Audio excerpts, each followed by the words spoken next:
இன்னைக்கு என்ன சமையல்? உப்புமா. உப்புமாவா? மனுஷன் சாப்பிடுவானே அதெல்லாம். எப்போ பார்த்தாலும் உப்புமா. அதெல்லாம் எப்படிம்மா சாப்பிட்றது? இதெல்லாம் ஒரு ஃபுட்டுன்னு சொல்லிட்டு எனக்கு இன்னைக்கு சாப்பாடே வேணாம் போ. அம்மோ அம்மோ, இன்னைக்கு என்ன சாப்பாடு? இப்போ என்ன பண்ணியிருக்க சாப்பிட? அத்தை, இன்னைக்கு உப்புமா அத்தை. என்னது உப்புமாவா? ஏன் இட்லி பூரி சப்பாத்தி எல்லாம் பண்ண வேண்டியதானே? உனக்கு என்ன வேலை வீட்டில்?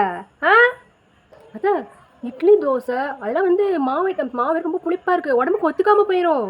அப்புறம் பூரி சப்பாத்தி எல்லாம் என்ன பழகம் அத்தை, உங்களுக்கு ஒத்துக்காது. அதனால தான் ஒரு குறிப்பிட்ட வயசுக்கு மேலே உப்புமா தான் சாப்பிடணுமாமா. அதெல்லாம் ரொம்ப ஹெல்த்தியாக மாற்ற, இல்லைன்னா மூட்டு வலி அந்த மாதிரி பிரச்சனையெல்லாம் வருமா அத்தை? அப்படியா? அப்படியா சொல்லியிருக்காங்க? சரி ஓகே, அப்போ உப்புமாவே பண்ணிடு. அப்படியாங்க அத்தை, ரெடி ஆயிடுச்சுங்க அத்தை. உப்பை சேர்த்து வாங்க சாப்பிடலாம். வாங்க, ரெடியாக இருக்கு.